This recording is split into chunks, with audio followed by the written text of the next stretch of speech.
Let me go ahead and find this intro. Let's give you time to also share it out.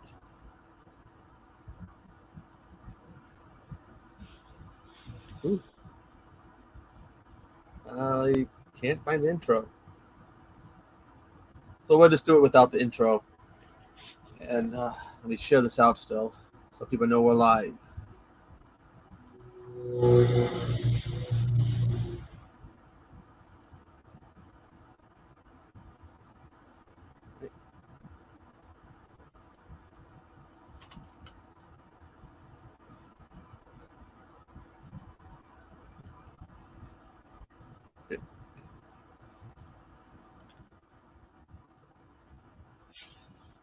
Great.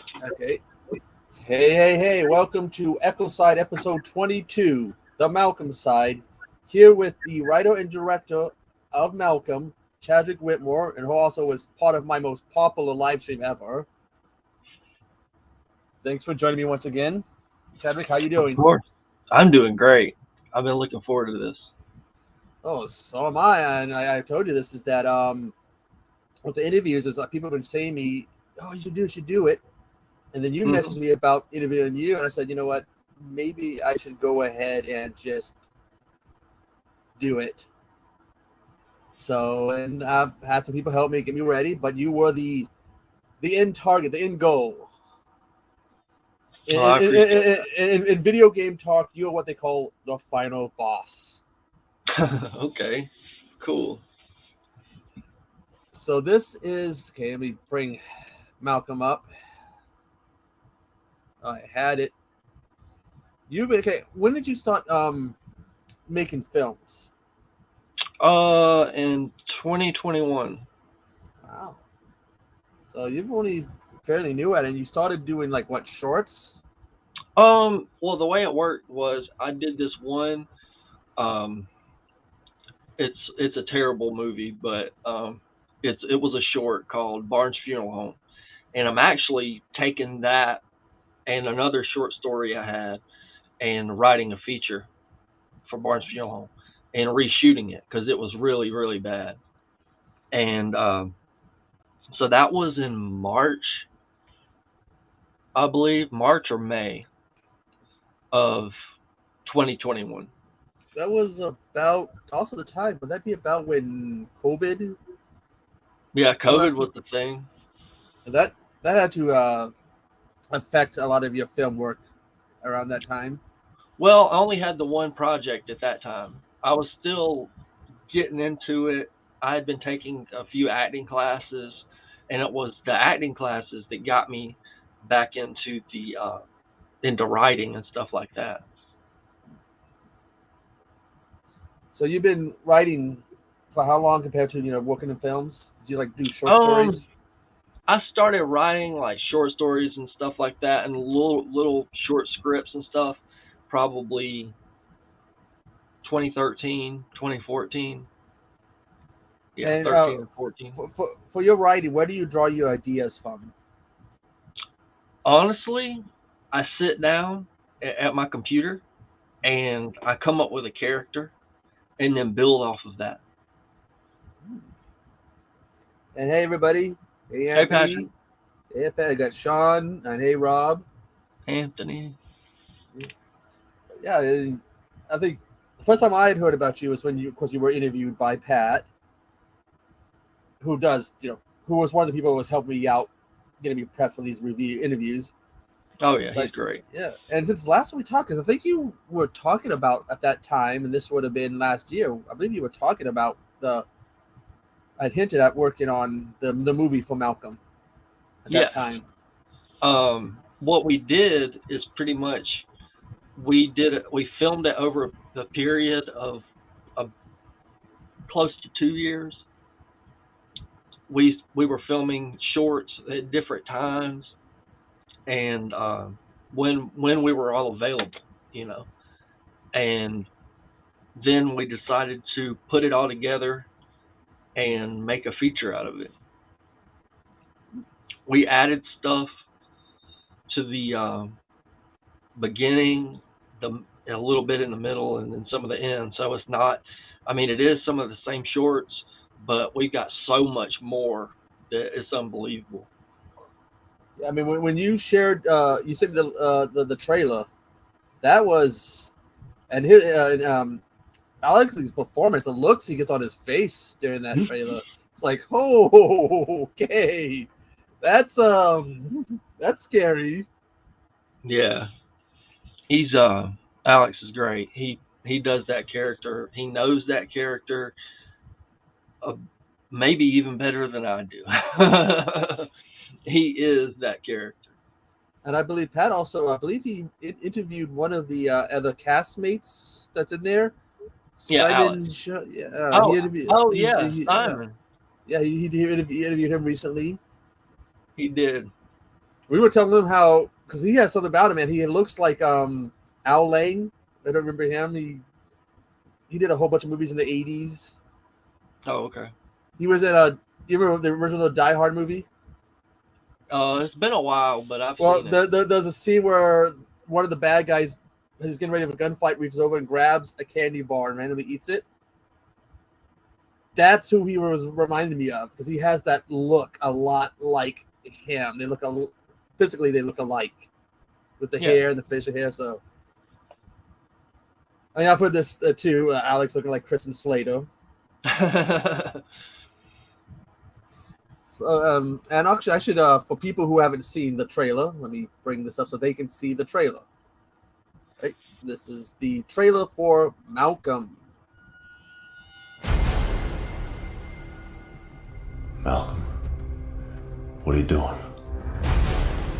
I am doing something I should have done a long time ago. We're doing a house-to-house. We're looking for this missing girl. All the bodies are piling up here in this neighborhood for months now, and all the fingers are pointing to you. You had your chance, pussy, but now I'm shutting you out. I'm going to bust out of this place all by myself. But first, some unfinished business.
Wow. I mean, it's definitely something when you said that. Yeah, I think you sent me the teaser before, though. Yeah. But still, that is something. I mean, it looks like, I mean, I'd seen some of the shorts before, but that looks pretty intense, like when he's in the hospital and stuff. Mm-hmm. Yeah, So we're really happy about that. So this is basically, okay, so it took you 2 years. I'd say almost. That's a long time. I mean, what other movies I've done that? Actually, I think I've put movies I've even done it even longer. I think it was one movie I forget they even ended up having to recast roles. Oh gosh. Forget what movie that was, and they were like, if you watch it, also the character's role is somebody else because so many years had passed. I got you. But the storyline, because this is, if you were saying it comes to your mind, was there any inspiration, ideas, like when you're watching anything else that kind of be like, oh, that'd be kind of cool to do? I had a friend that had schizophrenia, Wow. and I haven't talked to him in some time now, but there were things he was telling me at one point, and it kind of gave me like when I was sitting down writing, and I came across, I was like, this thing called Malcolm, and I kind of based that character off of him. Even though, I mean, he's not a serial killer or anything like that, but that's what I turned everything into when I created Michael Russo, and then created the voice of, which was Malcolm. I mean, it definitely does have a, looks scary. Again, you get the facial expression. You got him looking in the mirror, and like it looks, like you see a different reflection. Yeah, he fights with Malcolm. Michael fights with Malcolm on a daily basis.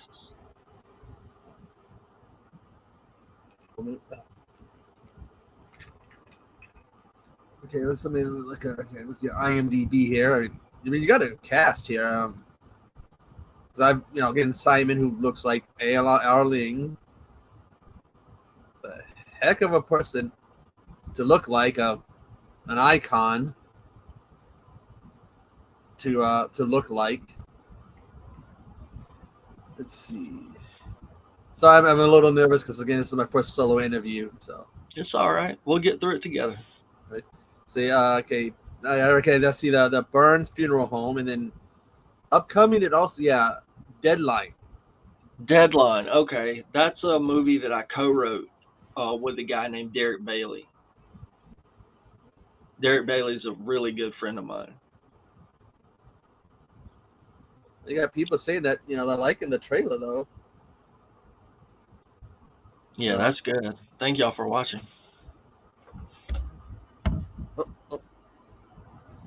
Yelling on the mic here, but so other than Malcolm and Deadline, what have you been working on since last we did that live stream a year ago? I wrote a feature film called The Butcher. That's like one of my projects that's going to be more expensive, so I'm going to have to figure that out at some point. I do want to get it made, but I wanted to prove to myself, that was the first feature that I had written, and I wanted to prove to myself that I could. So I worked on it for about 4 or 5 months and completed it. I mean, they're all things like what, Kickstarter or GoFundMe and Indiegogo. Yeah. I mean, they don't always work, but I mean, Birdemic 3, the guy didn't raise the money for the movie, yet somehow still got it made, which is beyond me because it's a terrible movie, except you can see where he raised enough money to get a few, expensive shots, and that's about it. Yeah. We've been very blessed to be able to make this movie. It's been a journey. It's been a adventure. Now, I think I saw that was coming out Halloween. We're going to try and have it out by Halloween on streaming, but we're kind of in the middle of dealing with that situation right now. Because streaming it's a good thing, because especially with something like Tubi, which is, from a lot of people in the community that I talk to, they love Tubi. I love Tubi. Tubi's awesome. Oh yeah, go down that rabbit hole. What I had to do, I'm doing Shark Month. I can just literally type in shark, and then boom, boom, boom, boom, boom, boom, boom, boom, boom. Everything comes up. It's like, there's how many shark movies? There's a lot of shark movies. Oh yeah, way too many to pick from. But yeah, streaming services, a lot of people seem to be going with that nowadays, whether it's something like Disney or Paramount or Max, used to be HBO Max, or Peacock. Plus, they're raising the prices of things. I know. I mean, I just got an email. They're raising the price of Peacock. Oh, really? If you get the basic deal, you go from $4.99 to $5.99. If you get the next deal up, it goes from $9.99 to $11.99. Oh, okay. So then you got the other deals like the annually and stuff. So it's things going up. Mm-hmm. But like something with like Tubi, I think you can get it where you has no commercials, or you can get it, with commercials, which makes it, easier for people to find things to watch and to see. Yeah, I love Tubi. Tubi's awesome. I'm always finding something on there. I'm a big physical media guy, and I'm always buying DVDs and Blu-rays. Oh yeah. But I kind of forgot where I was going with that. Have you ever done the hunt where you have like that one title that you say you saw when you're younger and you're just like obsessed with finding it? That was probably Hacksaw Ridge. Ooh, wow. That was a great movie, and I haven't heard that in a long time. It was a good movie. I loved it. I saw it on something on TV one day, and I was like, I've got to have that movie. And I went to 2 different stores, and I finally found it. When I spent years looking for My Demon Lover. What is it? My Demon Lover. It's a romantic comedy from the 80s about a guy who's possessed, and whenever he gets turned on, he turns into a demon. Oh, wow. Okay. Bad, bad 80s stuff. Just. Do you mean great 80s stuff? Well, you gotta wonder sometimes when you watch some of this stuff from the 80s, you're just like, what? Mm-hmm. What were they thinking? What's the 80s? Everyone was doing coke. Yeah, that's true. I mean, come on. I mean, when Stephen King directed Maximum Overdrive, by his own admittance, he was coked out his mind the whole time. I don't think I'd be able to handle that. And they actually was shopping around 2 scripts about him. One would be a drama piece about it was either Christine or Carrie when he was doing drugs, and then a comedy when he was doing Maximum Overdrive. Okay. So, but I guess no one wanted to, buy the script. Yeah. But yeah. So I wanted to prove it to myself that I could write a feature film. Oh. And then I was writing Malcolm, doing the Malcolm series at that point. And I wrote and directed 1, 2, 3, and 4. Then I just directed 5. We ended up having like 7 of them. Oh, wow. And Alex wrote some, and Johnny directed some. So over time, it was kind of like you see on regular television where it says like by the 2nd season, everybody's the main character's the producer. Yeah. You get what I'm saying? Yeah, they go from being just a cast member to now they're a producer, they're a director. Yeah. They just completely, different position than what So they that's started what as. happened. Okay. Now you've also done, I do believe, some acting. Oh gosh, don't get me started on that. So I'm not an actor. Okay, what do you? Because you've done writing, directing. According to IMDb, you've done writing, directing, producing, cinematography, and editing. Do you see me now? Yeah. What? Okay. What do you prefer? As writing. Writing.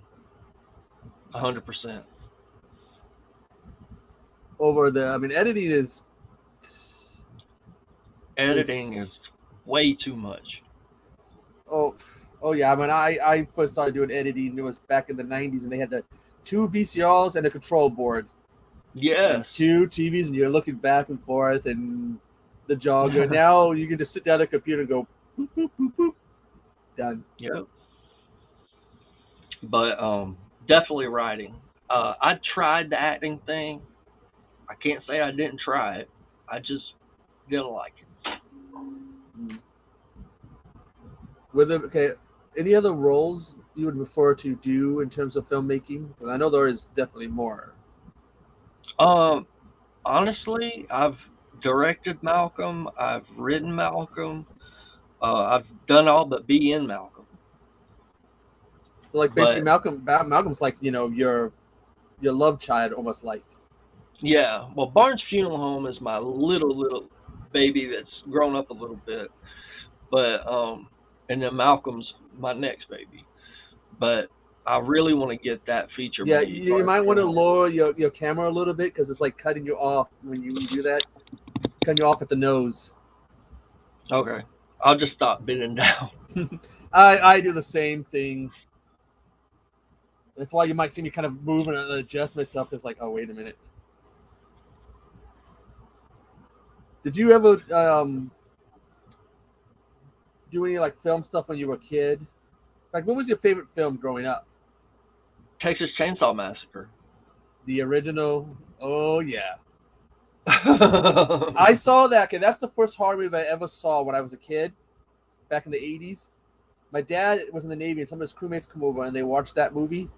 I got so scared I ran out of the room crying. Oh no! That is the only horror movie to ever scare me. Okay, some of them maybe kind of freaked me out. Like I just watched Conjuring 3, The Devil Made Me Do It. But Texas Chainsaw Massacre is the only one to ever scare me. Oh wow! Because it is a scary movie, especially for a little kid, and it is. It's a great movie too. And there was that bit of debate with some people: did the hook go in her back, or didn't it? Oh, I don't know. Like, you mean like in real life? Did it go into her back? Like they say like you can see it going in when it goes in her back, but when you actually watch it, it's a fast camera angle switch. Oh, okay. Right when the hook starts to touch the skin, just in a blink of an eye. They hung her up with some kind of thing on her back. Yeah, but because of how fast they moved that switch angle, people have said that the hook goes in her. Oh, okay. But if you actually watch it, it's a real fast, blink and you miss it, like switch. And then of course her performance. And yeah, that is a scary movie. Inspired by an even scarier true story. Ed Gaines. I mean, look what Ed Gaines gave us: Leatherface, Norman Bates, Silence of the Lambs. That one character in it, the meat suit or whatever. Yeah. Just a creepy old man. Yep. He died in an insane asylum. Oh yeah. What do you think about though the other movies in the series? Oh, like okay. I'll watch them because I've got a love for Leatherface. I love Texas Chainsaw Massacre, the original one, but I can't really think off the top of my head which one. I know what I didn't like. I didn't like that last one they made. Oh, the one that was on Netflix? Yeah. I haven't seen it yet because I don't got I'm anti-Netflix, so. Oh, okay. Well, you're not missing anything. I do know they were interviewing Bill Moseley. He has the lighter, or had the lighter for the second movie. And he was doing an interview. Let's see if it still works. And 30 plus years later, it works. And he's just like all in amazed at this lighter after 30 years, which he's had in his collection of different things he's had. It still works. Yeah. Bill Moseley's actually my favorite actor. Oh, he's just like the line. He changed that line from when he did Return of the Night Living Dead. How he changed they're coming to get you, Barbara. Yeah. Was it? Oh, they've been dead a long time. They're so horny. It's like, oh, that's Bill. Yeah, he's a great actor. I actually last movie I bought with him in it was that Nicolas Cage movie, Prisoners of Ghostland or something like that. Something like that. Prisoners of Ghostland, maybe. Oh, yeah. I think I know what you're talking about. And there's another interesting actor, Nicolas Cage.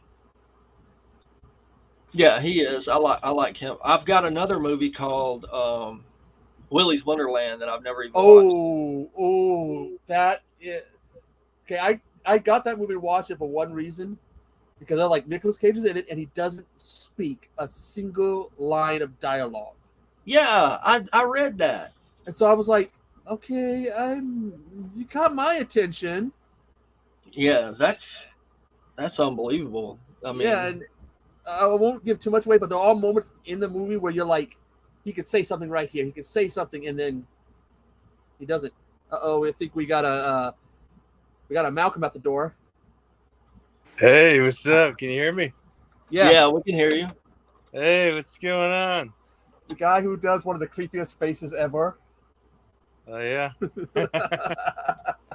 Thanks for having me, man. No problem. Okay, so when did you start getting into acting and all? Where did I start getting acting? Yeah. I got into acting 2000 and summer 2017. Yeah. I started out as an extra on productions here in Atlanta. Some projects you may know of, Godzilla, King of Monsters. Ooh, yeah. The very first one was Tag with Ed Helms, Isla Fisher, John Hamm. Well, there's I don't know if you can see chat. There's probably a number of people sitting there going, "You say what about Godzilla?" Yeah, exactly. A whole bunch of us were just like Godzilla fiends. My nephew is obsessed with dinosaurs, Godzilla, and he's 7, and it just tickles him to know that I was, that I'm in that universe in a way. But yeah, and there is a new one coming out that nobody's happy with the trailer because they're showing this new monster, which people are going, please don't let that be the monster. Yeah. He looks like Clyde from In Which Way But Loose. Mm-hmm. Only with anorexia. Oh yeah. So people are upset. So how did you come across? How did you and Chad first meet, and you end up as Malcolm? Well, I as actors do, you try to, the norm is, actors audition and they, try to get on set. Anything in the beginning, short films, student films, stuff like that. Build up your resume and experience, and I had booked some stuff on television. In 2019 I got on this TV show Homicide Hunter for a couple episodes, and yeah, but when things to keep the momentum going, I think it's important to put yourself out there and to try and network and meet filmmakers, meet up and coming filmmakers, meet actors and try to collaborate and help each other. And long and behold, there was this film screening networking event that this guy Mishka is the host for, and he puts together, where you meet at this place at Little 5 Points in Atlanta, and he showcases short films, music videos, trailers, and it's a good place to meet, filmmakers and actors and stuff. And long and behold, the first time I ever went there, I saw Chadrick. As soon as I walked in, he was the first one there. He was meant to be. It was love at first sight. It was, so I walked in. It was him and his girlfriend Marcy right there, and me and him just hit it off. I mean, it was really surreal that, because I live in Flowery Branch, Georgia, which a lot of people don't know where that is. It's north of Atlanta, and it's near Beaufort, Mall, Georgia area. And what's really funny was Chadrick stayed in Gainesville, which is it's one town over. So it was kind of funny that I've had found someone in the industry that lived near me, because most of the time I'm driving to Atlanta, to Midtown, to Buckhead, to the city for films and stuff, and so it was really cool. That was a good sign. And a lot of the films that were showing that night were really comedic, and Chad's trailer came up on the screen, and it was a really serious, horror movie. And so I thought, okay, this guy seems to really, this is a guy that, wants to do something serious, as I do. And me and him hit it off, and I told him, I said, I'd love to work with you, man. And got each other's Instagrams, Facebooks, all that. And then he sent me an email of the first Malcolm script. And he was like, let me know what you think. I want you to do this. And so when I read it, I was like, I'm totally in, because I really thought it was interesting to have a schizophrenic serial killer that has a voice in his head that, that's telling him to kill people, but he doesn't want to. I thought it was very interesting, and I felt like a challenge, and I really like being challenged as an actor and try new things. It's the only way I can get better. And so it was it was a really great opportunity, I thought. And so yeah. I mean, they have done like the killers with the voices in their head, but usually the killer gives in to the voice. Yeah. Like you can say Pamela Voorhees from Friday the 13th. She was hearing her son, but she wasn't fighting it. She was just killing him. Right. She wanted. So that's interesting. Well, here's a question for both of you, because we all know what's going on in Hollywood right now. What are your two's take on everything that's going on right now in Hollywood with the strikes and stuff? Chadrick, you want to go first? I can. I just, the WGA went on strike first, and then the actors started striking, and it don't really put a damper on what we're doing. I guess it could, but for now, it's not. You're gonna be able to keep rolling since you don't have to deal with all that stuff. Yeah. Because I just think they were saying they just put Deadpool 3 on hold. Yeah, they put a lot on hold. And right as we get those first shots of Wolverine, and finally, in something that resembles the costume, they go, "It's on hold." It's like, what? He's got it on. He's got the yellow and blue. He's got the shoulder pads. Yeah. I think it's very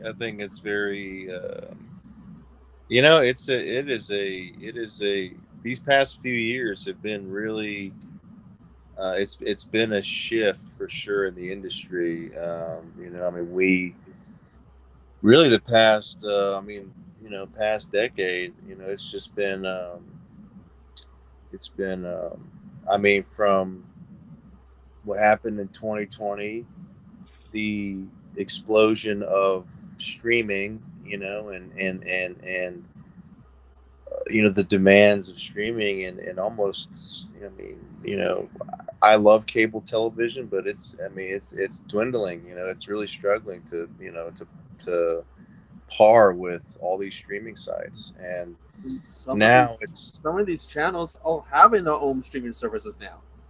Yeah, and now it's about fighting for people's value, and being paid what they're worth, and it all starts with the script, as Chadwick knows. It is all. So it's just amazing to me that the industry would pay writers so little. I don't know how much the unions and stuff were paying writers, but it all starts with the script. You don't know how many cast members you need, what locations to book. You have no idea your budget, any of that, without seeing the script. And so everybody's important. It's all a collaborative team effort to make anything. Without my directors for Malcolm, Chadrick, and Johnny Ray, I wouldn't be, I'd be just acting like a psychopath in the mirror. It's like you need the script, you need the right equipment, you need someone that knows how to shoot it right and shoot it cinematically, and that's an art in itself. Same with the writing and storytelling, and having a proper arc in the story and characters to flow, in the story you're trying to tell. But then you can't do any of that stuff without producing and having a budget and having people to back it. and so it is a team effort. And then if you've got a bunch of crappy actors, that won't serve your script, and your story and the budget and stuff, it all works. They all work together. They're all equally important. And I think that there's a lot of people that are striking that have a huge impact, and I'm confident that it will change for the better, and people will be taken care of, and people will be valued, So I have faith in that. And I think they said that the last time we had the writers, I think I was saying last time the Writers Guild and the Actors Guild went on strike at the same time. I was reading somewhere else, the 1960s. So it's been a long time. And the joke was the president of the Screen Actors Guild was Ronald Reagan. And then he went on to become the president of the United States. And someone jokes, look at Fran Drescher. So the joke was, is she our next president? Which goes, I'm thinking, please not with that voice. Not with that voice. Yeah. I've been liking a lot more of the independent stuff, because when I watch the independent and international stuff, because I'm not really too much into the big studio stuff, it really hasn't intrigued me at all. So stuff from Japan is pretty good, but I can't remember the last time outside of a superhero movie I watched a big studio movie, because it's what's out there non-big studio wise, independent wise, is a bit better, more enjoyable. Well, I mean, there were so many. If you look at so many, and I'm old school, and I love the classics. I mean, and if you look at all these classics, it made it more raw. When you had a low budget film, like them doing Taxi Driver and Rocky, and back then it was crunch time. They were doing the most with what they had, and those movies are standing the test of time. Yeah. And so I really enjoy, and just like with Shooting Malcolm, it's just every time stepping into the Malcolm, stages, it was just so rich to me, because it just felt like we didn't have studios or what have you breathing down our neck. It was just each other, between Chad, myself, and Johnny Ray, and the story we wanted to tell, and collaborating in that way. So it was, we made the film that we wanted to make, and we love it. We love seeing it. We're very proud of it, and we're really excited to show the world, Malcolm and what we've done. Yeah, well, that trailer definitely, kind of was like watching the trailer. All right, because I think to me, a good trailer would pull me in. Although I got to be careful. I'm the one who's complained about this movie called Whiteout, which they billed as being like the underworld movie, because what's her name, Kate Beckinsale, was in it. And then I went and saw the theater, and it's nothing like that. But a good trailer, as long as it doesn't give away the entire movie. Yeah, that's right. Because then, a 2 or 3 minute trailer does that, then why go see the movie? Yeah, that's true. That's exactly right. Although I also think it has to be advertised right. Absolutely. Because you ever heard of a movie called She Comes from the Woods? I have not. It was screened last summer at some horror convention, released in the theater this past February. No one heard about it because there was pretty much no advertisement. Marketing and advertising is extremely important. Yeah. I cannot go on my phone without seeing something about Oppenheimer and Barbie right now. I'm Oh. seeing it anytime I open up my phone, anywhere, social media, internet, you name it. It is just, it's out there, And so, yeah, I mean, another one that's broken through so much is that Sound of Freedom. I mean, it is just, I'm seeing that thing everywhere, and obviously Mission Impossible and all these blockbuster movies and stuff. But yeah, it's crucial. You have to, get your movie out there. Yeah, put it out there. Like again, Ratchet and Clank's another one. People knew the game, but like it was like, wait a minute, there's a movie. It's like, yeah, there is, and they didn't advertise it, other than occasional videos popping up on YouTube. Right. Of course, another thing also is word of mouth. Word of mouth, I think, helps. Absolutely, yeah. Because I'm an old wrestling fan, and how I heard a lot of these old wrestlers back in the day, pre-internet, was word of mouth. And today, you still get that word of mouth. We'll get it out there because someone will be like, "Oh, I heard such and such talk about this. I need to check it out." That reminds me. Let me tell you a funny story. I won't spoil what film it is and the scene itself, but I was cast in a movie, right, and a feature film, and it's coming out soon. But but the director of it told me that my character is a wrestling fan, and so I'm thinking like Olympic, high school type wrestling.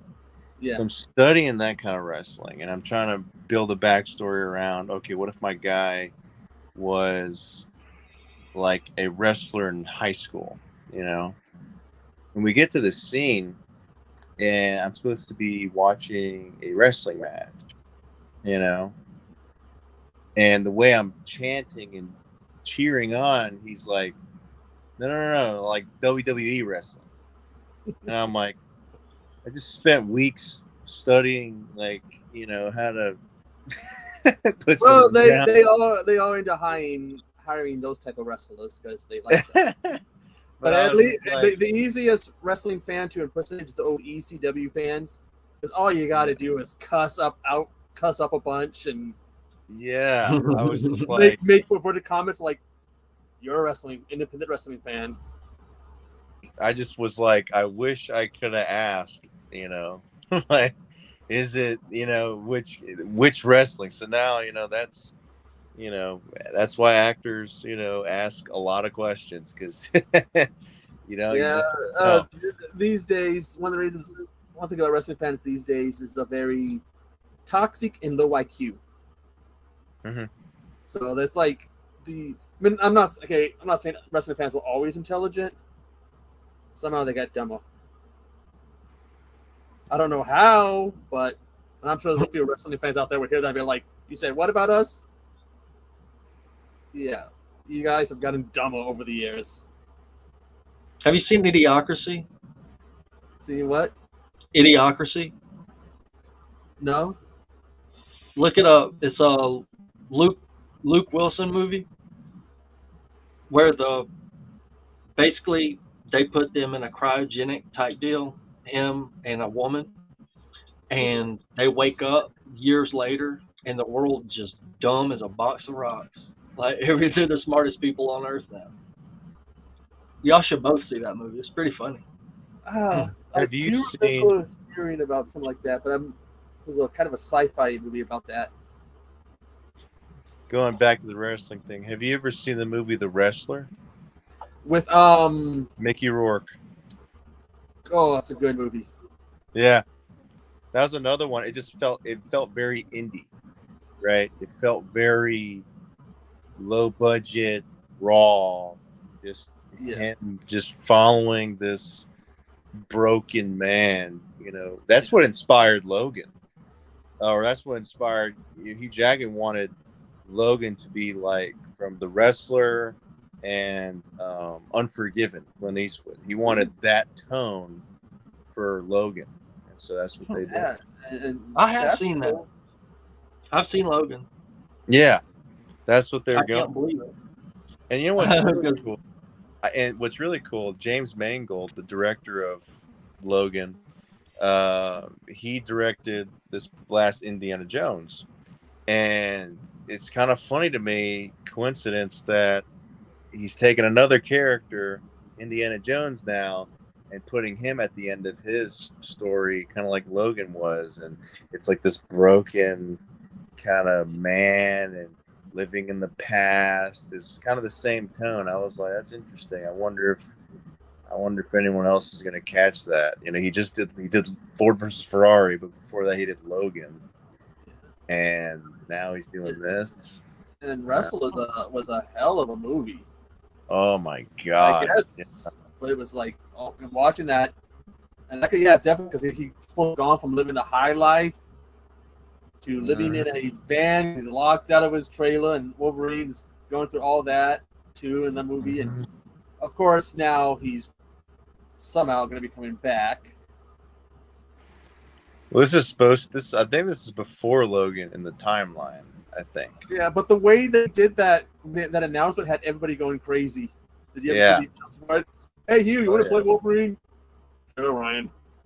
And everyone just went, what? Yeah. That video was hilarious. Yeah. I'm really looking forward to. You know, I'm just. It's just so hard. Like it's so hard to see like other actors. Like it would be so hard to see Robert Downey, or not Robert Downey. It'd be so hard to see someone else play Iron Man. It would be impossible to see anyone else play Wolverine. Like it would just be, I don't know. But it's, I was so stoked. I don't think there's anybody upset about seeing Hugh Jackman come back as Wolverine. I don't think there's one person especially because he said he was done with the character after Logan. It's like that was it. But it's just like you haven't even like really, like you've done so much, but it's like you said, you haven't worn the comic accurate suit. We haven't seen you in the mask. We're all they did create a copy of the mask for one of the movies, but they never put it in the movie. But he didn't put it on. I know what you're talking about. Yeah, and so to me that doesn't count. But if they had put that scene actually in the movie, in the trailer, you would have had people in the theater going nuts. Yeah, and just the build up is just so much right now because you've had this whole career of Wolverine and you have never even worn the comic book accurate suit, and what was a big moment for me, at least, because I'm a huge I love Batman and stuff, but I love Spider-Man, and seeing Tom Holland at the end of the last Spider-Man make his own suit, where he's not relying on the Iron Man Spider-Man suits, and he makes his own and he stitches it and it's got that classic, shiny blue, whatever. I was like, yes, and so because all these movies, it's just all been like help from Tony Stark, but all these suits, but the first one was like that, sweatshirt looking thing, but yeah, I mean, it's because the anticipation now they're like planning on a couple more Spider-Mans, I think. And I think one of the problems with doing some of these superhero movies is that fans get so like they have to be like the characters have to look and be like they want. And if it's not right, I think that was a problem with Hugh Jackman at one point because he's too tall. Yeah. In the comics, he's like a shorty, but I mean, look at his face. But, I mean, I was super happy to see Robert Pattinson's Batsuit. I thought that was a really cool touch. That the mask just looks so much like Adam West Batman mask, and then it's like, but they made it more realistic, more lethal. But the front of it, I was like, that was. And that mask is in of all the Batman who appear in the new Flash movie, that Adam West mask is in there. Right. It just doesn't look too good. the way they did it. And you see him through the cedars, it doesn't look like the 66? Yeah. Oh yeah. Doesn't look like that. But Chadrick's not the biggest comic book fan. Yeah, well, like you go like Leatherface. they played with Leatherface's look. Yeah. I know they're doing a video game. Yes, but I have one issue with that video game is that the copying this formula that we saw with Friday the 13th and Dead by Daylight, is it? Which is getting a movie, by the way. Which is basically someone plays the killer and someone plays the survivors. But the hitchhiker is back in the game. They got him to come back and voice the character. Oh, okay. So he made that announcement, and it's like, oh, okay, that's got my attention. Is it Edwin Neal? Yeah. It really is? Yeah, he's coming back. He's going to be voicing the hitchhiker for the game. Okay. It's like, all right. I mean, we had in Texas Chainsaw 3D, we had the return of some of the older cast. In that, there was a Texas Chainsaw Massacre was in 3D. Yeah, it was. I know they did a Freddy part. I mean, not Freddy. This was made a few years ago after the reboot and its prequel, and before the. I know what you're talking about. Yeah. It came out in 2013. It had Clint Eastwood's son in it. Scotty. Yeah, but the grandmother of Leatherface's cousin was the that sole was survivor. The whole cuz thing, right? Yeah, she was played by the sole survivor, the original Sally. The head of the family is Gunnar Hansen. Yeah, I saw him, and it's got John Dugan there too. Yeah, and the guy who plays the grandfather, yes, that's the original guy. And what's his name? Duncan, whatever was, because the actor who played Bill Moseley was in it. Yeah, he played the role that what's his name in the original movie played. Jim Syde. Yeah, which was cool. Yeah. Except that guy doesn't have to really play an old man anymore who played the grandfather. He's kind of probably getting up there in years. He's probably in his 20s when he did that. Now he's probably 60s or 70s. Who? They say if the guy who played the grandfather, because he's back in this one. Oh, John? Yeah, but they say watch Gunnar Hansen's scene when you see him. He's sitting like Leatherface, and he even lifts his lips. Oh, really? Like Leatherface did. So it's like, yeah, I get you. I know what you're talking about. But I do know that was a 3D movie. Because I remember that, and I think it came out in 2013, and it was okay. It wasn't. If I had to pick one that I could watch more than the first one, it would be the beginning. In 2006. What I didn't see. I didn't really care for the beginning or its prequel, except for Arlie. Ever since Full Metal Jacket. Yeah. I've been a fan. He did great in the Texas Chainsaw Massacre movies. I think they said for Full Metal Jacket, he improv some of those lines. I could see that. And the guy was sitting there like, "You do what? You can do what with a golf ball and a hose?" Yeah, that's he's a good actor. I've seen him on a couple other things. Before he died, he hosted a show, kind of military show, where they read old letters and stuff or talked about old military stuff. It was on the History Channel. Yeah. He's a bit of a one-in-a-lifetime type actor. Oh, have you ever heard of Gunnar Hansen's book that he wrote? Oh, no. It's called Chainsaw Confidential, and it's talking about the summer they filmed the Texas Chainsaw Massacre. But they used to be like $20 you could get them for, and then after he passed away, there's only like so many being sold, and they want like $200 something for it. Ooh. Ouch. Yeah, I can see that. I mean, he actually went to what they said to kind of asylum or something to study people. Yeah, he was just great, to be honest with you. There'll never be another better Leatherface. Yeah. He did did a movie about giant Chainsaw killer Valley? mosquitoes. Oh, And it's like giant mosquitoes, and they hand gun a chainsaw, and he's got this line of, "This just feels right, just like old times." It's like there's a little nod towards Texas Chainsaw. Of, okay, this feels comfortable. Because that's one of those '90s independent movies they did. They used to pump out back in the '90s. Some of them are good.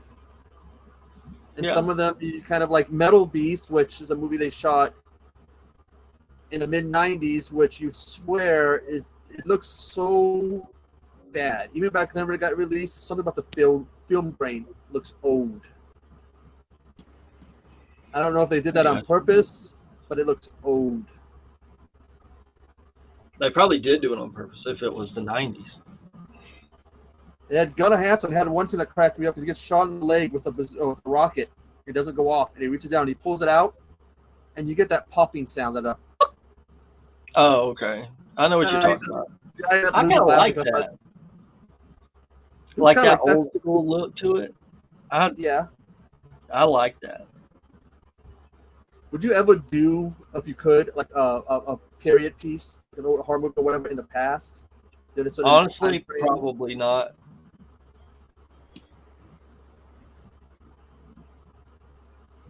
I mean, like, I think when they did She Comes from the Woods, they were able to do it because they were out in an old camp and they were able to say it's the 80s. So you don't have nothing from modern times to make it feel like it wasn't. Well, like the one thing about Barnes Funeral Home is it takes place basically in nowadays, but to me, in my head, it's more 90s. You get what I'm saying? It's a more 90s thing. I mean, the 90s was for me not my favorite time of horror, but then again, I was in the whole party scene in the 90s, so I really wasn't watching that much horror. The 70s is where it's at. No. I have to go with the 80s. No, the 70s. I always say, I want the 80s back. Leave the hairdo in the 80s. Just leave it. They talk about the global. What now? Talk about the global warming and all this environmental stuff. Blame the 80s. All that hairspray everyone was using. Someone even did an instructional video on how to do your hair. They're like a whole bunch of like hairspray. They're like, you gotta do this with one bottle. When that bottle gets done, grab another bottle. It's like, oh, so that's why our environment's bad, because all these guys, it was the guys, not the women, they're using multiple cans a day just to do their hair. Yeah, that's funny. Okay, Malcolm. He's gonna be streaming, right? I know we're gonna be streaming. Is there gonna be any physical media for it? We are working on it. Like I told you earlier. There's some of us. We have like in Seattle, we have a place called Scarecrow Video. If you like physical media, look up Scarecrow Video on Instagram. It's physical media heaven. Imagine a library, but nothing but movies to buy. Oh man! 2 floors. I always say walking into a Blockbuster. I always say that you would know that I've been there because I'll end up on the news. Some strange guy causing a scene, and just see me being pulled out of the store crying. I don't want to go. Yeah, we used to have a. Sorry, good. What? We used to have a store called what's it called? Like Movie Stop in Buford. Yeah. And there were just movies everywhere. I used to get a lot of my packs there, like 20 movies on 2 discs, or you get what I'm saying? Yeah, you could find some treasures on those. I remember there was a always- movie made in the 80s or whatever, early 80s called Pieces. Yeah, I've heard of that. I found it on one of those packs, Oh, really? and I was just like fell in love with the movie. It was one of those packs. You can find gems on them. Yeah. But Malcolm with physical media, I love that idea because I'm so obsessed with physical media. I And mean, again, it's an there's obsession. yeah, and there is still, despite what these CEOs and all they want to say, there's still a physical media audience. It's viva physical media. Basically, what it is. We still want to physically touch things, to Yes. own a copy. And nothing gets streaming, but you'll find people will sit there and go like, Stranger Thing. I guess not all the seasons are available on physical media. So there's the different streaming things that people go, we want that on physical media. So I think with Malcolm, you're going to find probably going to be people who go, physical copies. There's going to be a demand for it. Yeah, definitely. It's a really good movie, and I love it, and I'm proud of it. Proud of Alex. Proud of Johnny. I'm looking forward to, Everybody. yeah, and I'm If I looking could forward remember to seeing everybody's name right now, I would. it. Hey, I'm looking forward to seeing it. Oh, you'll love it. It does look, the trailer, what I saw from the trailer, I like. It looks good. Even the creepy face that if I ever went to a McDonald's or a Burger King and someone gave me that face, I'd be like, pick what I'm ordering for me. Don't kill me, because that was just like, it's scary. Yeah, it was a blast to really get into the role. Before Malcolm, I didn't have any knowledge of mental illness like this, schizophrenia, psychopathy, multiple personality disorder. I've studied all three, and it was just. I said earlier that I love being challenged, and it was something new with each time we shot. I learned something new. It was a wonderful experience, really open experience to collaborate with Chadrick and Johnny Ray and on the wonderful cast and crew that has helped us, on shooting. And yeah, I mean, Michael, Malcolm, it was a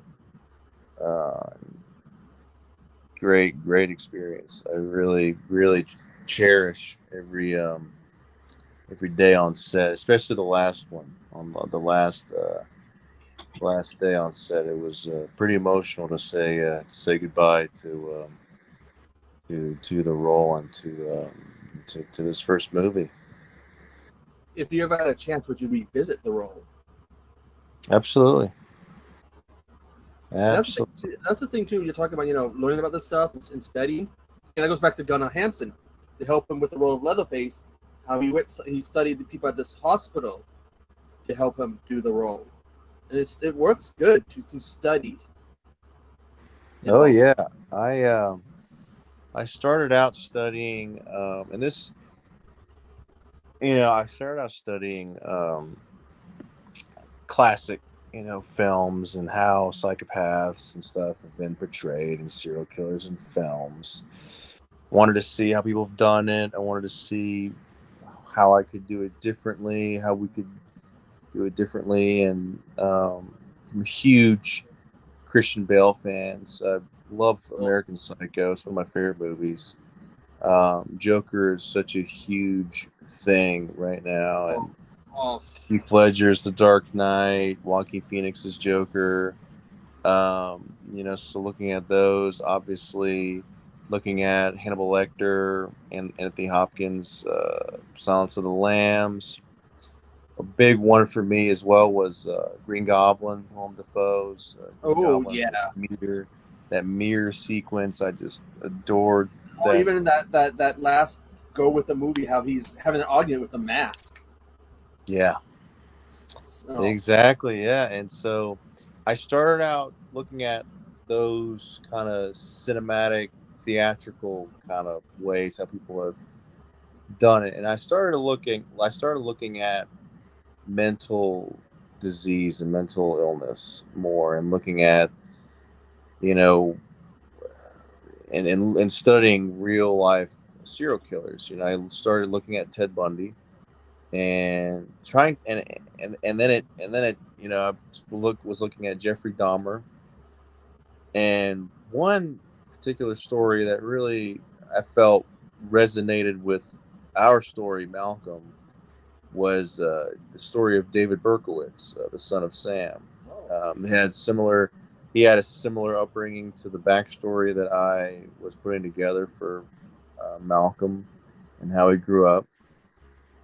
David Berkowitz was an orphan, and grew up in New York City, and and just had a hard kind of time, but yeah. So I was looking for empathy with these real life serial killers, and I wasn't trying to justify what they did at all. It was just trying to understand, like, what provoked them, what led them to making the decisions that they made, and trying to imagine how myself and how this character would stumble upon the same events and stuff. And so it really, and when I was when I was going into those kind of headspaces, I was getting nightmares. Like, I can see that. Nightmares, dude. It was wild, some of the stuff I'd wake up to. And yeah, I mean, I wish I could say that the nightmares have completely gone away, but but at the same time, I think it's also a testament of, I'm trying to feel, not just empathy, but just trying to understand, these, souls, I guess, and these guys that once existed. So maybe that opens up a realm for these fucking demons to come after me or something. But I feel I don't regret the work that I put in for a second. It's made me understand, people that are struggling with mental disease, and it's a terrible thing that some of these people have to go through. I've known a few people growing up that suffered from schizophrenia. Chadrick knows of people in his life that have struggled with schizophrenia. One particular one that we were kind of basing Malcolm off of in the beginning, who I met, and he's a really nice young man, and my thoughts and prayers go out for him each day. And so, yeah, it's really making the film. We didn't want to make a big joke out of it at all. We wanted it to be, respectful. Yeah, respectful. At the same time, did we have some fun moments? Yeah, we're making a flashy serial killer movie, a flashy horror, thriller type of movie. So what I really adore about our movie is it has a little bit of everything in it. You can laugh, you can cry, you can. It's really intense at times. There's action. There's there's a little bit of everything in it. And so I think it's a very well-rounded independent movie, and I think that certainly isn't for kids, but yeah, I think it has a little bit of everything, and I think that people will enjoy it if they're into the psychological horror thriller type of genre and stuff. So Oh yeah, although I do watch a lot of the bad, stupid horror, stuff like bad CGI sharks and stuff like that. It's good to see something different. Again, I recently got exposed to the Conjuring series, which creeped the living daylights out of me. Oh yeah. I watched that third one, and someone goes, "Oh, you never seen one before?" No. Next thing you know, this person's being possessed, and the bones. Every time they move, you can hear the bones pop, pop, pop. And I'm sitting there like, okay. I feel a little creeped out. I tell you, I had an ex-girlfriend who we were together for a couple of years, and every single horror movie in those few years that came out, we went and saw, and it was just amazing. I just thought, because I'm not really a horror movie fan like that, I grew up watching, of course, Friday the 13th, and and I'm Halloween. Michael Myers is like the main one that I always grew up watching, that and Saw and stuff, but and Scream. But yeah, but I wasn't like, those are different to me because those are like, it's like a guy, it's like I can tolerate that. It's a dude. But when you get into like the ghost paranormal stuff, it's like you're screwed, so that's why I didn't like to really watch them, like Paranormal Activities, Conjurings, what was the Annabelle. what was Annabelle? Yeah, but there was one where sheesh, I think they just came out with a new one. It's like it's the dad. It's like yes, Insidious. Yes, where it's like the Darth Maul looking character, and yeah, Insidious. I remember seeing the first Insidious, and then just, gosh, it's just one after the next. And I'm just like, man, you don't get tired of this stuff? I mean, it seems like when they find something, they grab onto it. That's why we saw the like with Walking Dead, we saw this explosion of zombie movies. Yeah. The shark movie thing, well, that started before Sharknado. So I don't know what set off the shark thing, other than someone realized probably shark movies equal money. Yeah. That's all I can think of, because they say the first blockbuster, summer blockbuster, has been considered to be Jaws, which turns 50 here soon. Dang. Okay. 75. My favorite thing about Malcolm is as much as he's trying to be Michael, the sometimes playful, argumentative stuff that they have with each other, with Like Michael and Malcolm. The back and forth and all. Yeah. Kind of like what we saw was like Venom, the back and forth. Oh, Yeah. I've never seen that. When I saw Venom, I thought Malcolm very. Oh yeah. There's that back and forth between this human who doesn't want to do all these bad things and this alien who just wants to Eat everything. Yeah, eat people, eat everything. Saw the back and forth between the two, arguing. I got you. But I've never seen that movie before. Well, it's great because called what now? It's the Venom movies. The way they do it is so you see the argument of Eddie Brock, this human. He doesn't want to kill anybody or eat anybody or do bad things. And then he has to share his body with an alien who only he can hear. Yep, And voice. so it's back. He's like, don't kill people, don't eat them. It's like, I need to eat somebody. Well, it's because Chadrick, the symbiote, is an alien that's like taken over Eddie Brock's body, and it's the host. It's like and it has to eat, to survive. So he's like constantly telling Eddie Brock, he's like, let's eat people. And Eddie Brock is like, no. It is a great back and forth. It's like Malcolm and Michael, the back and forth. Yeah. One wants to do bad, one doesn't. So you got that back and forth. Yeah, I really. 1 minute, my dog wants in.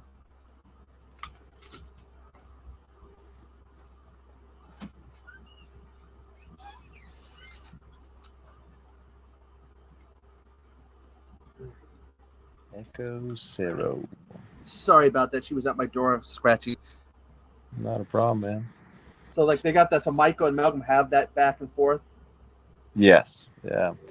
And yeah, I just, coming up with the voice, I don't know, just something about, I wanted it to be,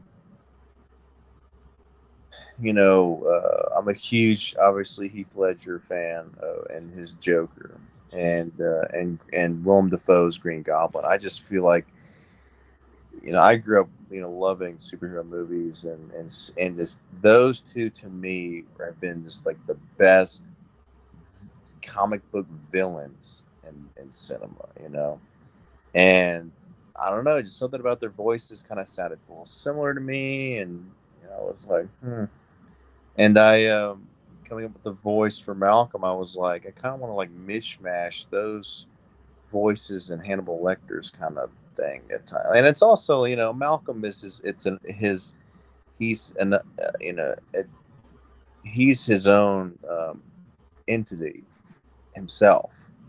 I had imagined Malcolm almost being like a little goblin that's like in Michael's head, kind of like a symbiote or something, like he himself is, because if you look at, the myths of goblins in medieval times and stuff, a goblin is usually very small, right? Very small, but very evil, and also playful. Like, and so I thought, what if this goblin or this demon just, because he is not complete without his host. He's not complete without a human body, right?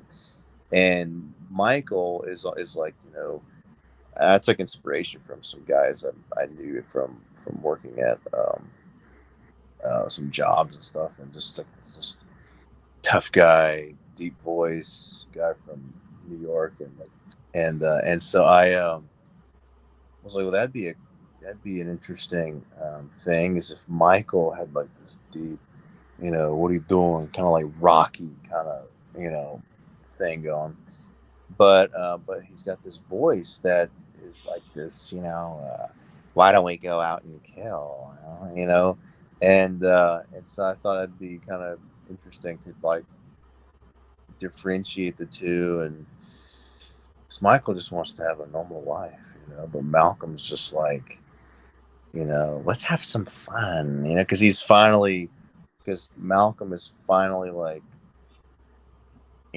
becoming one with the host, one with the body, this big tough guy kind of figure. He couldn't really kill or really do anything without Michael. And that's another thing that, David Berkowitz is another one. He was diagnosed with schizophrenia, and there was a rumor that he said a dog was telling him to kill people, and voices in his head were telling him to kill people, and so that's what he said at the time. His a little different story. He was experimenting a lot with the satanic cult he was a part of. So that's a whole different thing with David Berkowitz's story, the son of Sam. But Jeffrey Dahmer, from what I saw, what I got of the Dahmer series, and is wow, just like he just had this just thing about dissecting animals, and this just obsessive this obsession with the organs and stuff like that. It was just like, and kind of like, it reminded me a lot of Ed Gein. I mean, Ed Gein's obsession with skin and wearing skin. I mean, these people are, evil, but like, also, but you gotta look at least for me, because I'm an actor, so I try to look between the lines, and it's just like, could this person have been helped in any way? Could they have, could they have been treated, any kind of way?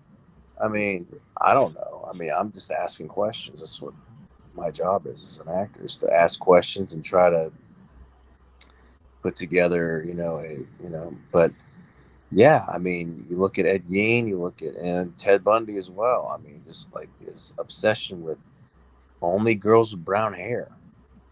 Like, it's like what's this thing about, you know, and his thing was more of a sexual thing. Like he just couldn't he had to kill him after or whatever. But yeah, it was. I felt for Malcolm, it was my job to look into these guys, these real life figures, and look at some pretty dark people too.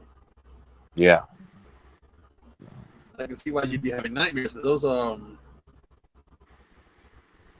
very dark, especially Gaines happened at a time when what they say that we were, the mom and dad slept in two different beds. We were basically Ozzy and Harriet. And yeah. And what was it? In all places, was it Plainsville? I think was the name of the town. Yeah. Which makes it even more Plainsville. What are y'all talking? Were you talking about Ed Gein? Yeah. Oh, okay. Yeah, it was Wisconsin, I believe. Yeah, and I think the town was called, which is like Plainsville. It's like plain. That word, like plain. It's just, and he was anything but plain. He was. You can say that again. He was and also back then, like there had been nothing like that, like I think the closest. Yeah, I mean, he inspired multiple characters too. Norman Bates is Ed Gein. When you look at it, I almost want to say that Norman Bates was the first. After that. Yeah, I've actually got that book. It's called Psycho. It's the Ed Gein book that tells his life story. And they've made at least 2 movies on him. Oh yeah, they made one with Steve Railsback, and they made one with Antonio Sabato Jr. Oh no, they made one with Kane Hodder. Kane Hodder, or what am I thinking about? I'm thinking about Henry. Oh yes, Henry, Portrait of a Killer. Yeah, the first one was great. Oh yeah, I haven't seen the second one. For years you need to see this movie. You need to see Henry. You need to see Henry. Henry, I rented it from I rented it from Hollywood Video and was like blown away. Yeah, it's a really good, well put together movie. I love it. But they had a remake of it, huh? Who in your opinion is the best on-screen psychopath or best? What's your best? Or what's your favorite? You can, and if it's too hard, you can do like top. Well, 3. if you gotta take someone out, like remove Jason, remove Micah, remove Freddy. I mean, I'm always gonna have to go with Leatherface. Well, yeah, he go with Leatherface, but there was different. Yeah, I'm giving us different takes on him too. I love the original one. Like I'm wearing the shirt right now. Again, the first movie to ever scare me. Only movie. I think I'm still on a hunt for a movie like that. I mean, I've had movies that come close, like House by the Cemetery, Conjuring 3. I think I'm still looking for that one movie which would send me running out of the room in fear. Yet to find it. Yeah, they can't live up to Texas Chainsaw Massacre. No, I'm gonna have to go with Leatherface. There's some other ones, and I'm trying to think of them right now. Okay, that's good. There's Norman Bates. There's Henry. What's her name from Misery? Kathy Bates. Yeah, I don't remember the name of the movie. Where she broke the guy's legs. Oh God, his ankles. Was it his? I thought it was his ankles. I don't know. I don't want to think about that right now. I know it's her and Jimmy Kahn. Oh man, I know what you're talking about. That scene itself, I was like, wow. Mm-hmm. I mean, who would have thought that Kathy Bates, could play a role like that? I didn't see her as anything like that when I first started watching her, and then it's like she wasn't like this. I think that you have somebody who you don't think could play that kind of role, does it? It can be surprising again with her doing that role. I would say for me, it's a toss-up between and it's it's got to be a toss up between Patrick Bateman, Christian Bale's American Psycho, Heath Ledger's Joker in the Dark Knight. I'm just those two. I mean, are just so iconic and just completely different guys, and their motivations and stuff. Yeah. And it's In just terms of live action Jokers, it's Heath Ledger. In cartoons, it's Mark Hamill, who's no longer going to be voicing him anymore. He yeah. said, because without what's his name there anymore, he goes, he can't do it. As much as I love Heath Ledger's Joker, and I just think it's just one of the greatest performances in cinema.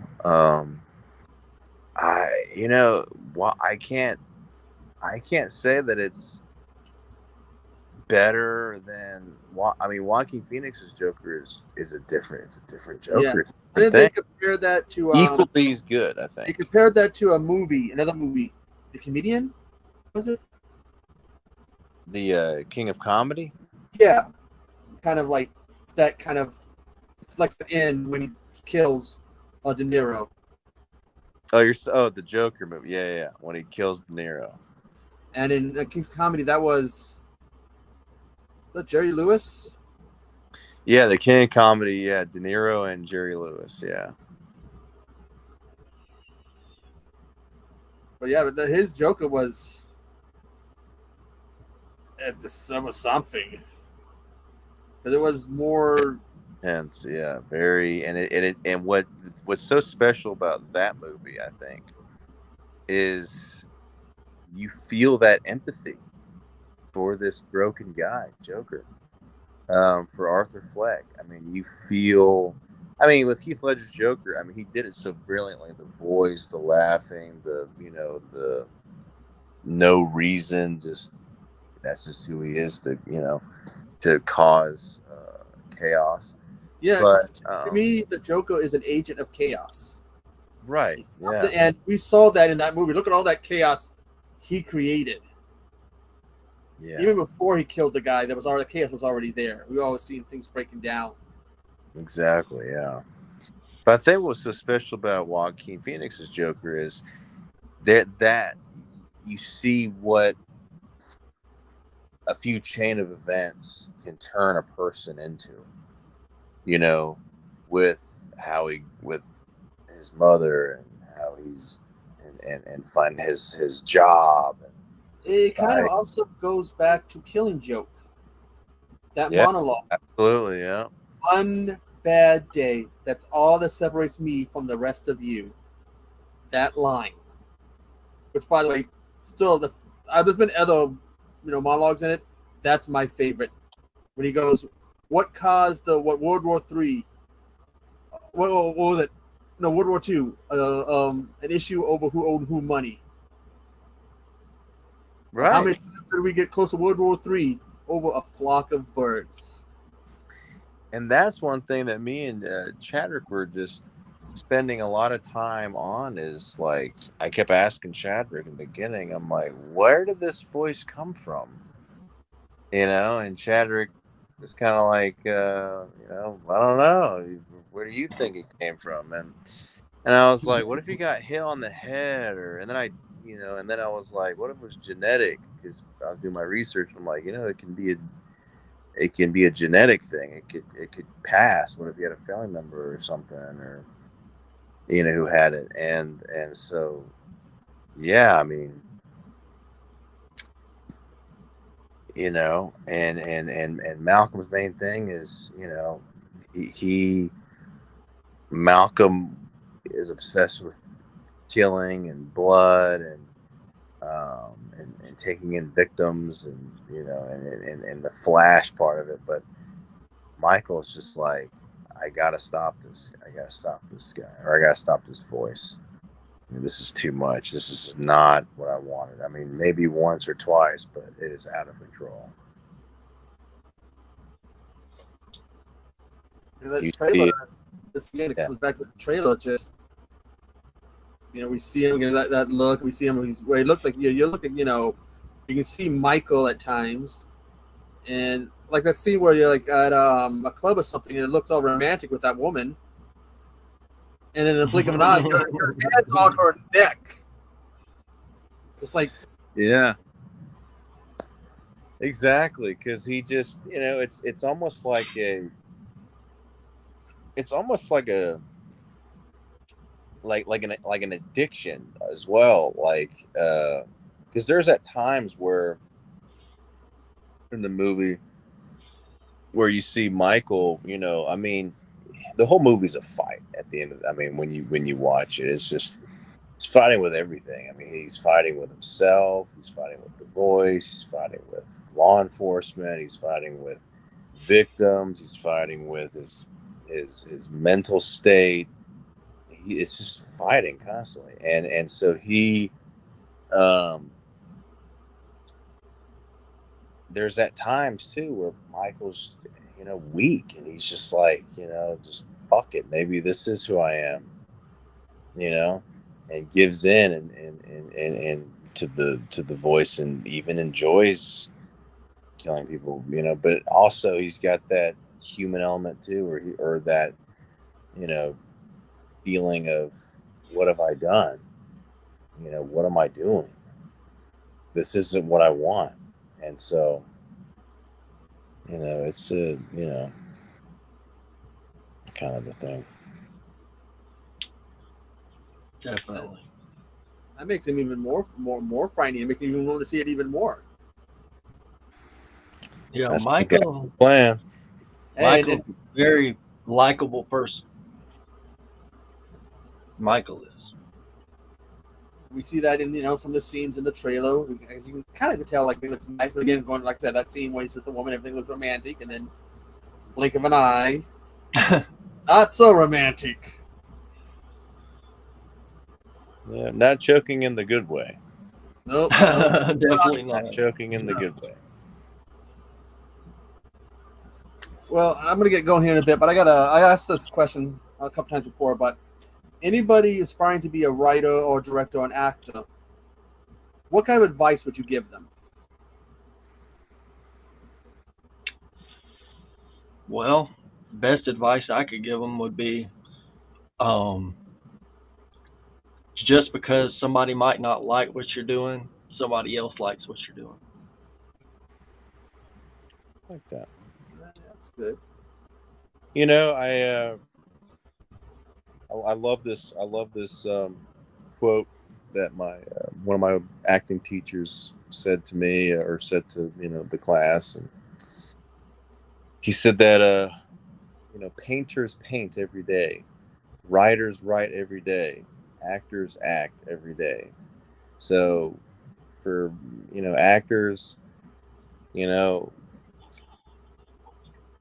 you only get better by doing it, and it can start from simply doing monologues and taking stuff from plays and monologues from movies and practicing in the mirror or practicing with friends, and then getting on to a set. Maybe it's you being an extra on a big movie set and trying to get the lingo of the language of film, and could be then student films. That's what I did, and moved along, and the next thing you know, you've got a body of work, but you just gotta keep at it, and don't get discouraged. You have to love it at the end of the day. It's so for me, it's so much fun to do. I mean, you have to love doing it. It's a tough business. I mean, everybody wants to do this, but as long as you love it and love the work, it's not going to be work to you. It's going to be just having fun. Is it exhausting at times? Being on set for 20 hours sometimes. I was on set 22 hours once. Ooh. Twice. But you're tired, yeah, but what brings you to that level of where it's like you still do it and you're still going is your love for it. You know, your love. It's the magic on a set. It really feels like magic to me. Like the closest thing that I feel, you know, from being on set is being literally at like Disney World as a kid. You just feel the magic in the air. That's how I feel when I'm on a movie set. It feels like I'm going to Disney World every day. And who doesn't want to go to Disney World as a little kid? You know, it's just the imagination, the collaboration, the people. You know, I mean, it is just a wonderful feeling. And so, you know, actors, you know, do it. Start now. You know. Well, I thank you guys for joining me. I have your IMDb's and your Instagrams in the description, and the T-shirt. Link for it's in the description. So get the T-shirt. Bad things happen. So much. And I also put a link for the watch along that me and Chad did, and for the trailer. I thank you two for joining me. This is awesome. Again, this is my first time doing a solo interview. Was a bit afraid. I just hope everyone enjoyed it. Again, thanks for joining me, and I hope everybody. You know, it's really hot right now. Stay cool. Drink lots of water. Do not drink pop, sweets when it's hot. It's not smart. Anyways, you guys got any last things you want to say to people watching? I just want to say thank you, everybody, for watching. I saw Hobbs in here a little while ago. I don't know if he's still here, but hey, Hobbs. I want to say stay tuned. Watch Malcolm when it comes out. Take a look, or you know, keep a lookout. It will come. It will come soon. And stay tuned, and you'll enjoy it. Yeah, you guys can have to keep me posted on that, so I can any news that I can share about it on my YouTube and my social media about Malcolm. Definitely. Thank you. Thank you. Take care. Have a good one.